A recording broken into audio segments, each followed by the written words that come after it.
हमें बटलर दिखाया जाता है जो कहता है, लेडी लैला, आपके फादर ने कहा है कि आपने अनऑथराइज इंट्रूजन की थी और स्लेव वाला इंसिडेंट, उसकी वजह से आपके फादर ने आपके लिए पनिशमेंट इशू कर दी है। सबसे पहले आपकी अलाउंस वो 3 महीनों तक सिर्फ 1/10 रह जाएगी। दूसरे नंबर पर आप मार्क्वेस स्टेट को 1 महीने तक छोड़ कर नहीं जा सकती।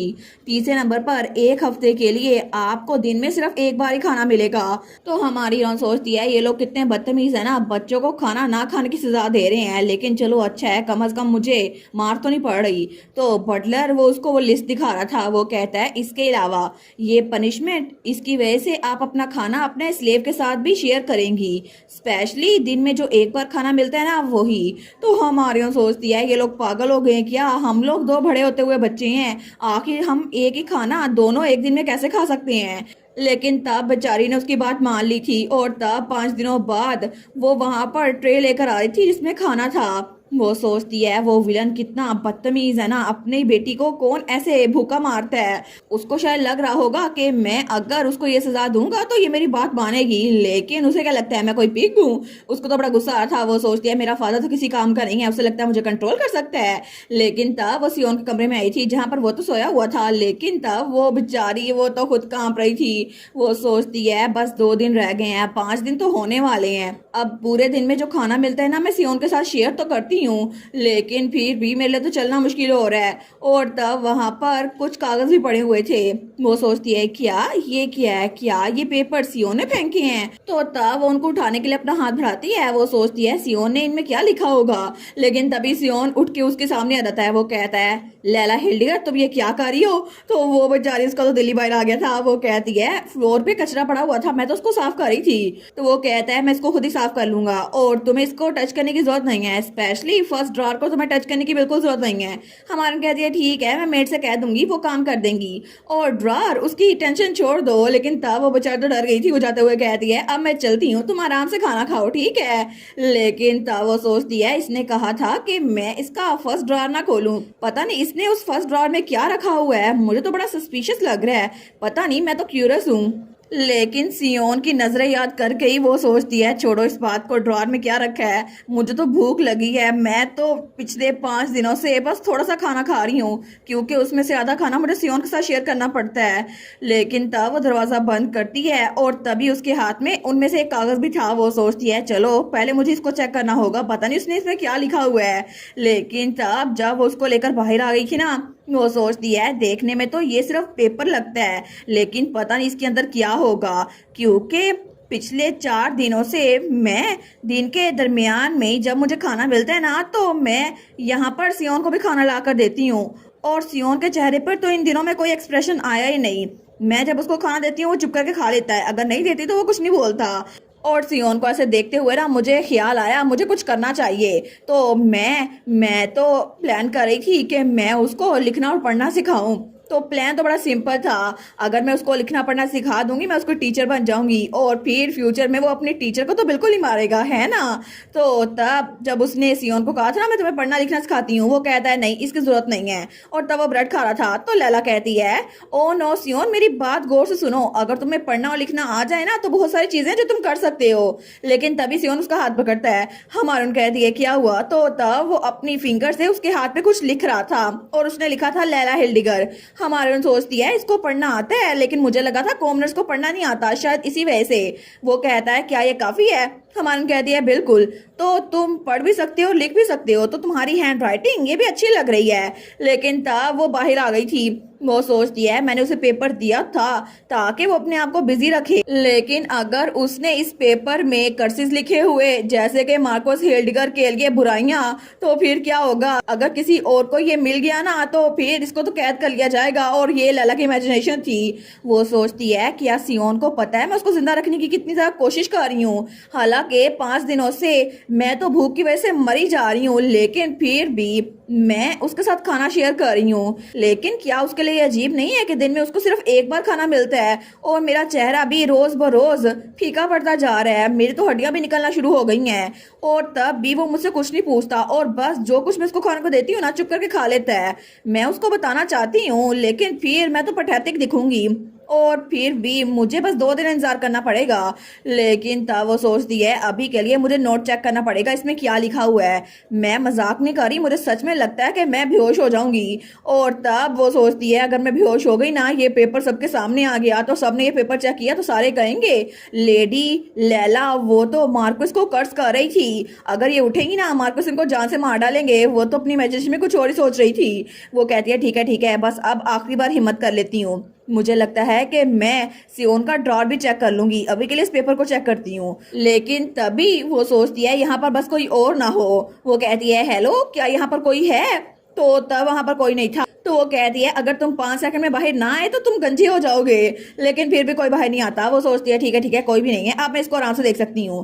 तो तब उस पेपर को खोलती है। वो कहती है ये आखिर कुछ लिखा तो हुआ नहीं है, ये तो कोई पेंटिंग है, ये कर्ज तो बिल्कुल नहीं लग रहा। और वहां पर एक घर की तस्वीर बनी हुई थी। वो सोचती है एक सिंपल स्मॉल पीसफुल हाउस, ये तो बड़ा पुरसकून लग रहा है। और वो हाउस हमारे हीरो का घर था, ऑर्फनेज। वो सोचती है चलो अच्छी बात है उसने ड्राइंग की है, कोई कर्ज के इंसर्ट नहीं लिखी। अगर वो इसको फेंक भी दे तो कोई बात नहीं, लोग इसको देखेंगे तो कुछ नहीं होगा, मुझे इसको जलाने की भी जरूरत नहीं है। और अब तो मुझे ड्रॉर को भी चेक करने की जरूरत नहीं है, वहां पे भी कुछ ऐसा ही होगा। तो तब वो आगे बढ़ रही थी। लेकिन वो सोचती है मुझे इतना बुरा क्यों लग रहा है, और उसके तो गाल भी मुंह के साथ चिपक गए थे। वो सोचती है मुझे बहुत जरा भूख लगी हुई है।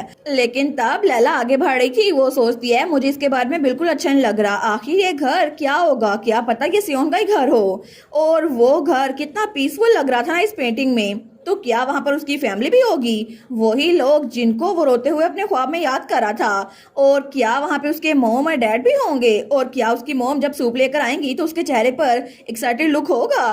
लेकिन तभी उस बेचारी के पेट से आवाज आती है। वो सोचती है सियोन के बारे में बाद में सोचूंगी, अभी तो सूप को सोच गई मेरे पेट से आवाजें आना शुरू हो गई हैं, मुझे लगता है मैं बेहोश हो जाऊंगी। और तब उसके सामने एक चेरी पड़ी हुई थी जमीन पर। वो सोचती है क्या चेरीज, और तभी उसके सामने कुछ पौधे थे जहाँ पे चेरीज थी। तो वो सोचती है वाह ये तो रेगुलर फ्रूट लग रहे हैं ना, मैं इनको खा सकती हूँ, है ना, वैसे भी हमारे घर के अंदर उगे हुए हैं तो ये जहरीले तो बिल्कुल नहीं होंगे, मैं इनको चख के देख सकती हूँ। और कभी कभार तो केक के ऊपर भी चेरीज होती है ना। तो तब वो उनमें से एक को चेक करती है। वो सोचती है टेस्टी, मुझे लगता है ये डेंजरस नहीं है, मैं इसको खा सकती हूँ। लेकिन तभी 2-3 चेरीज खाने के बाद ही उसे कुछ एहसास होता है। तो तब उसकी हालत तो बहुत ज्यादा बुरी हो रही थी। वो सोचती है डैम इट, इसके अंदर तो सच में जहर है। और तब वो बेहोश हो गई थी। लेकिन तब दूसरी तरफ हमारा सियोन जब अपने कमरे में था उसे आवाज आती है लॉर्ड एल्विन प्लीज हमारी लेडी को बचा लें। तो डॉक्टर कहता है काम डाउन मैरी, पहले हमें उनको बेड पे लेके जाना होगा। तो सियोन सोचता है क्या क्या लैला हिल्डिगर मर चुकी है। लेकिन तब वो खड़ा होता है। वो सोचता है नहीं, अगर वो मर चुकी होती तो फिर मैं कैरेज में होता, इस बेडरूम में नहीं। और मुझे लगता है कि वो इस बार भी बच निकली होगी। लेकिन पता नहीं आखिर उसको हुआ क्या है। और तब उसके कमरे में जाता है। वो सोचता है वो तो मुझे बड़ी फ्रस्ट्रेटिंग लगती है लैला हिल्डिगर, आखिर वो जीना चाहती भी है या फिर नहीं। लेकिन तब लैला की हालत तो बहुत ज्यादा बुरी थी, वो तो अपने बेड पे लेटी थी, बहुत ज्यादा तकलीफ में थी। तो उसकी मेट कहती है माई लेडी आखिर हम क्या करें, आपने क्या खा लिया। तो तब सियोन भी हमारी लैला के बेड के पास खड़ा था और डॉक्टर उसके पास ही था। वो सोचता है मैं तो बस इसको जस्ट इन केस देखने के लिए आ गया था, ऐसा लगता है ये सच में मर रही है। तो डॉक्टर कहता है ये कौन है। तो मैरी कहती है ये लड़का, ये तो लेडी लैला का स्लेव है। वो कहता है एक स्लेव। वो कहती है जी बिल्कुल, इसी वजह से यहाँ पर है। तो एल्विन डॉक्टर सोचता है अच्छा ये वही लड़का है ना जिसको बचाने के लिए लेडी लैला वो खुद जंगल में चली गई थी, और इसी लड़के को तो तीर लगा था ना। लेकिन तब वो सोचता है अभी के लिए मुझे लेडी लैला पे फोकस करना चाहिए। वो कहता है अगर तुम्हें यहाँ रहना है तो बस रहो। और तब वो हमारी लैला को चेक करने के बाद कहता है ऐसा लगता है उन्होंने माइल्ड पॉइजन खाया है, लेकिन ये पॉइजन इतना डेडली नहीं है। मैं उनके पॉइजन को न्यूट्रलाइज करने के लिए हर्ब्स प्रिस्क्राइब कर देता हूँ, लेकिन टॉक्सिन इतना ज्यादा नहीं है, तो वो 2 दिन में होश में आ जाएंगी। तो मैरी कहती है थैंक यू सो मच। वो कहता है लेकिन ये तो बहुत ज्यादा मेल नरिश्ड है, ऐसा लगता है इनको खाने को नहीं मिलता। और ऐसा लगता है कि एटलीस्ट 3 दिनों से इन्होंने कुछ भी नहीं खाया होगा, या फिर खाया भी होगा थोड़ा थोड़ा। मैरी कहती है ऐसा नहीं हो सकता, उनको खाना मिलता तो है लेकिन वो खाती बहुत कम है। तो उसका डॉक्टर कहता है अच्छा वो बहुत ज्यादा कम खाती हैं। तो मेड कहती है असल में यहाँ पर मार्क्वेस ने उनको पनिशमेंट दी है कि वो दिन में सिर्फ एक बार खाना खा सकती हैं, और उनको वो खाना अपने स्लेव के साथ भी शेयर करना होता है। तो सियोन ये बात सुनकर बिल्कुल शॉक हो गया था। तो डॉक्टर कहता है अच्छा तो कोई रीजन नहीं है ना कि वो अपने आप को भूखा रखे पूरे तौर पर। वेल कभी कभार कोई साइकोलॉजिकल रीजन भी होती है जिसकी वजह से कोई इंसान खा नहीं सकता। तो जब उठेंगी मैं उनसे कंसल्ट कर लूंगा, अभी के लिए आप उनको ये मेडिसिन दे दें और देखते हैं अगर कोई इंप्रूवमेंट ना हुई तो फिर से आके मैं ट्राई करूंगा। वो कहती है thank you so much Lord Elvin. तो एल्विन कहता है कोई बात नहीं।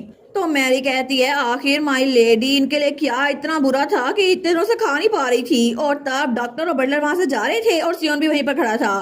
तो मैरी हमारी हीरोइन की मेट कहती है ओए तुम इधर आओ, मैं अभी जाकर उनकी दवाई तैयार करके लाती हूँ, तो तुम अभी लेडी लैला पे नजर रखो, अगर कुछ भी हो जाए तो यहाँ पर बेड के पास जो रस्सी है उसको खींच देना, ठीक है। तो तब हमारी लैला और सियोन वहां पर अकेले थे। तो वो सोचता है ये पिछले 4 दिनों से सच में कुछ नहीं खा रही, मतलब वो जो दिन में एक बार खाना लेकर आती थी सिर्फ इसको खाना यही मिलता था। तो तब वो आगे होता है लैला के पास। वो कहता है लैला हिल्डिगर आखिर तुम मेरे लिए ये सब कुछ क्यों कर रही हो। तो तब हमारी हीरोइन वो तो बेहोश थी। तो तब वो सोचता है जब से हंटिंग ग्राउंड से हम लोग लौटे हैं तकरीबन 5 दिन हो गए हैं, लैला हिल्डिगर वो तो मुझे दिन में एक बार खाना लाकर देती है, लेकिन मैंने इस पे कभी गौर नहीं किया। मुझे लगा शायद वो खुद ऐसा कर रही है, इसी वजह से मैं उससे कुछ भी नहीं कहने वाला था। लेकिन वो सिर्फ वो खाना मेरे लिए लेकर आती थी, खुद उसमें से थोड़ा सा खाती थी। मुझे लगा था मुझे स्टार्ट से फर्क नहीं पड़ता, और वैसे भी मुझे खाने का इतना शौक नहीं है। अगर वो मुझे खाना देना बंद भी कर दे तो भी मैं बिल्कुल भी शिकायत नहीं करूंगा। आफ्टर ऑल ये लाइफ तो मैं बस अपने आप को मजबूरी की वजह से जिंदा रखे हुए हूँ। लैला हिल्डिगर वो अपना खाना छोड़कर मेरे लिए लाती थी, ऐसा लगता है वो बड़ी एफर्ट कर रही है, लेकिन आखिर उसको ये करने की जरूरत क्या थी। उसकी पहली लाइफ में उसने वो पत्थर खा लिया, इसकी वजह से उसकी जान चली गई। लेकिन हर बार जब लाइफ रिपीट हुई तो तकरीबन 3 बार उसकी जान मेरे हाथों से गई है। तो फिर आखिर वो बार बार अपना खाना मुझे क्यों दे रही है। आखिर वो अपने मर्डर के साथ इतना अच्छा सलूक कैसे कर सकती है। हालांकि मैं जानता हूँ ये मुझसे डरती है, लेकिन फिर भी ये बार बार मुझे बचा रही है। क्या इसको मौत से डर नहीं लगता। और मैंने सुना था अगर लोग जीना चाहते हैं तो उनकी जीने की चाह बहुत ज्यादा बढ़ जाती है, इसी वजह से वो कुछ पागलों वाली हरकतें करते हैं। तो शायद ये भी बिल्कुल पागल हो गई है जो अपने मर्डर को खाना दे रही है लेकिन खुद भूखी रह रही है। तो तभी उसे आवाज आती है सियोन। तो तब वो थोड़ा पीछे होता है तो लैला की आंख खुल गई थी। वो कहती है तुम मेरे बेडरूम में क्या कर रहे हो, क्या ये कोई ख्वाब है। लेकिन तब उसको फिर से तकलीफ हो रही थी। वो कहती है मैंने वो फ्रूट खाया और मैं बेहोश हो गई, लेकिन क्या किसी ने मेरी जान बचा ली। वेल अगर ये मेरा बेडरूम है तो सियोन यहाँ पर नहीं होगा, है ना, मैं जरूर ख्वाब देख रही होंगी। तो वो सोचता है ये बिल्कुल भी नॉर्मल नहीं है, ऐसा लगता है इसको हेलुसिनेशन हो रही है, लेकिन ये तो बार बार होश में आके भी होश हो रही है। एनीवेज मुझे किसी को बुलाना चाहिए, वैसे भी उन्होंने कहा था मुझे इस रस्सी को खींचना है अगर किसी को बुलाना चाहिए तो तब वो सोचता है 1 मिनट मैं इस रस्सी को खींच तो दूं, लेकिन यहाँ पर मेरे अलावा कोई और है क्यों नहीं। आखिर इसकी फैमिली, इसका फादर, इसके बहन भाई वो सारे यहाँ पर क्यों नहीं आए, हालांकि सारे इसकी फैमिली है। मुझे लगा था जैसे ये खबर सबको मिलेगी सबके सब यहाँ पर आ जाएंगे तो मैं यहाँ चला जाऊंगा, लेकिन यहाँ पर उसके इतने सारे बहन भाइयों में से कोई भी नहीं आया, ना ही मार्कस ना ही मार्शनेस। तो आखिर ऐसा क्यों। तो वो कहता है अगर मैं इस रस्सी को खींचूं और सबको बता दूं लैला हिल्डिगर जाग गई है तो क्या उसका कमरा फिर से भर जाएगा। लेकिन अगर ऐसा ना हुआ तो। और तभी उसे याद आता है जब पहली लाइफ में लैला ने कहा था अगर मैं तुमसे कहूँ मुझे भी ये फैमिली बिल्कुल पसंद नहीं है, ये फैमिली बहुत ही ज्यादा घटिया है, तो क्या तुम मेरी जान बख्श दोगे। वो सोचता है अच्छा तो इसका ये मतलब था इसकी फैमिली सच में बहुत ज्यादा घटिया है जो अपनी फैमिली मेंबर के इतनी ज्यादा तबीयत खराब होने पर भी यहाँ नहीं आ रहे। लेकिन तब वो सोचता है मुझे इस लड़की पे थोड़ा रहम आ रहा है, फिर भी अगर लैला हिल्डिगर इतनी बैड सिचुएशन में है ना तो इससे मेरा कोई ताल्लुक नहीं है। जब तक इसकी बॉडी में हिल्डिगर ब्लड है ना मैं इससे नफरत करता रहूंगा, क्योंकि ये लड़की मेरी दुश्मन की बेटी है। और तब उसने वो रस्सी छोड़ दी थी। वो सोचता है मुझे फर्क नहीं पड़ता। तो तब हमारी लैला कहती है आखिर तुम मेरे ख्वाब में क्या कर रहे हो सियोन। तो वो सोचता है ख्वाब। वो कहती है ये ख्वाब कितना बुरा है ना, मैं उम्मीद करती हूँ मैं जाग जाऊं क्योंकि मैं तुम्हें अपने ख्वाब में देखना नहीं चाहती। तो तब वो सोचता है ये तो बिल्कुल वैसी बातें कर रही है जैसे फर्स्ट लाइफ में कहा था, एंड पे मुझे बातें सुना के मिडिल फिंगर दिखाकर इसने अपनी जान ले ली थी। तो वो सोचता है कि ये सब कुछ इसलिए कह रही है क्योंकि इसका लगता है ये ख्वाब देख रही है। वेल बस मैं ये रस्सी खींचूंगा, वहां पे इसकी मेड आ जाएगी और मैं चलता हूँ। लेकिन तब लैला कहती है क्या तुम गिल्टी फील कर रहे हो? तुम्हारी फैमिली वो मर गई और सिर्फ तुम जिंदा बचे, क्या तुम्हें इस वजह से गिल्टी फील हो रहा है? तो तब सियोन वो बिल्कुल उसके सर के ऊपर था, वो कहता है तुमने क्या बोला? लेकिन लैला सोचती है शायद ये ख्वाब है, इसी वजह से मैं इसको ऐसे देख रही हूँ, लेकिन अब मुझे डर नहीं लग रहा। तो वो उसको पीछे धकेलती है और उठ के बैठ जाती है, लेकिन उस बेचारे को पता नहीं था ये ख्वाब नहीं है। तो सियोन वो थोड़ा पीछे होता है, वो उसको देखती है, वो सोचती है मैं क्या कहूँ, अगर ये रियलिटी होती तो अभी तक मैं डर के यहाँ से भाग गई होती, लेकिन ये ख्वाब है और शायद इसी वजह से मुझे डर नहीं लग रहा। वो कहती है मैंने अपनी सिस्टर से प्रॉमिस किया था, तुम्हें पता है? तो सियोन वो कहता है किया, लेकिन तब हमारी लैला वो कुछ नहीं बोलती, वो सोचता है मैं कर क्या रहा हूँ, मुझे इस लड़की की बकवास नहीं सुननी, आखिर ये अपनी नींद में जो कुछ मर्जी कह रही है, मुझे क्या फर्क पड़ता है। तो तब वो वहां से पलट के आगे जा रहा था, वो सोचता है चाहे इसको ट्रीटमेंट मिले या ना मिले मुझे क्या फर्क पड़ेगा, ये लड़की एक हिल्डिगर है तो वो इसको इग्नोर नहीं करेंगे, अगर मैं यहाँ से निकल गया तो वो लोग यहाँ पर आ जाएंगे, और अगर लैला हिल्डिगर मर गई तो कोई बात नहीं, हम फिर से स्टार्ट कर सकते हैं, मैं वैसे भी अपने हाथों से इस लड़की को नहीं मारने वाला।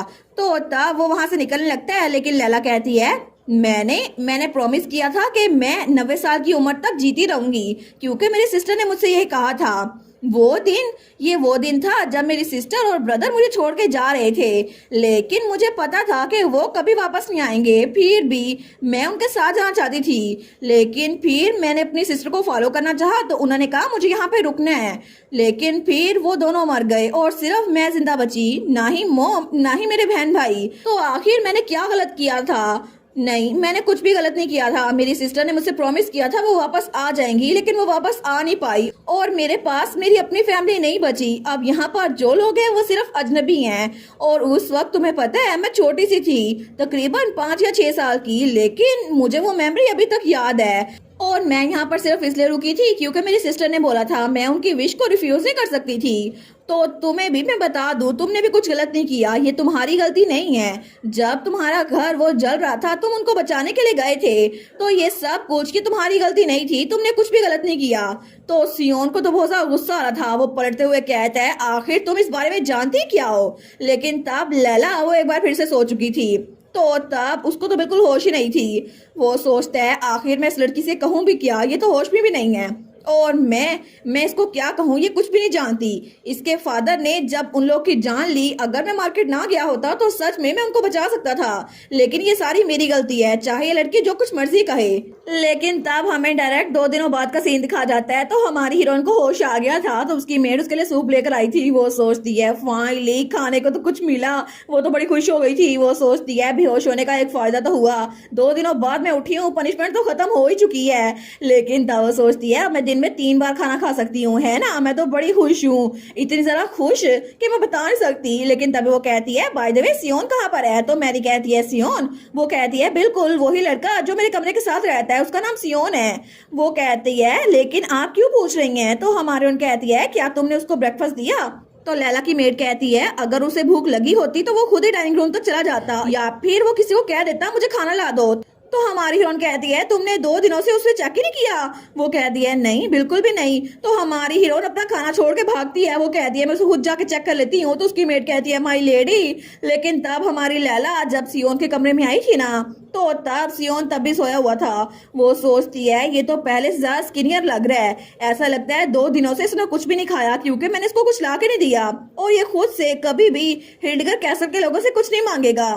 तो तब वो कहती है सियोन, तो सियोन वो कहता है क्या क्या हुआ? तो हमारे उन कहती है क्या तुमने ब्रेकफास्ट किया? वो कहता है नहीं। तो हमारे उन कहती है तुम्हें पता है कि तुम खुद। लेकिन तब वो चुप हो जाती है, वो सोचती है क्या मैं इससे पूछूं क्या तुम जीना नहीं चाहते, या फिर क्या तुम इसलिए जिंदा हो क्योंकि मैंने तुम्हें फोर्स किया कि मैं तुम्हें बचाऊंगी। लेकिन फिर भी वो उससे कहती है क्या तुम्हें ब्रेकफास्ट करना है? मेरे साथ चलो, मैं अकेले डाइनिंग रूम नहीं जाना चाहती ना, इसी वजह से प्लीज मेरे साथ चलो ना। और तब वो स्माइल करके कह रही थी। तो तब वो सोचती है जैसा कि मैंने सोचा था मैं कभी भी इससे डायरेक्ट ये बात नहीं पूछ सकती। वो कहता है ठीक है तुम्हारा जो दिल करे तुम वही करो। तो तब वो बेड से उठता है और आगे बढ़ने लगता है। लैला कहती है क्या तुम कहाँ जा रहे हो? वो कहता है क्या मतलब कहाँ जा रहा हूँ, तुमने कहा है तुम्हें डाइनिंग हॉल में जाना है तो फिर चलो चलते हैं। तोता वो आगे बढ़ा था तो लैला कहती है ठीक है। वो सोचती है चलो कम से कम आज हम दोनों इकट्ठे मिलकर सही से खाना तो खाएंगे ना, क्योंकि मैं जानती हूँ कि हम दोनों को ही बहुत ज़्यादा भूख लगी हुई है। और इसी के साथ ये वाला पार्ट यहीं पर ख़त्म। तो आप लोग बताइएगा आप लोग को ये पार्ट कैसा लगा, और वीडियो को लाइक और चैनल को सब्सक्राइब लाजमी कीजिएगा। बाकी वीडियोस का लिंक भी स्क्रीन पर नज़र आ रहा होगा तो काइंडली उनको भी चेकआउट कर लें। और thank you so much for watching my videos. Stay safe, bye bye.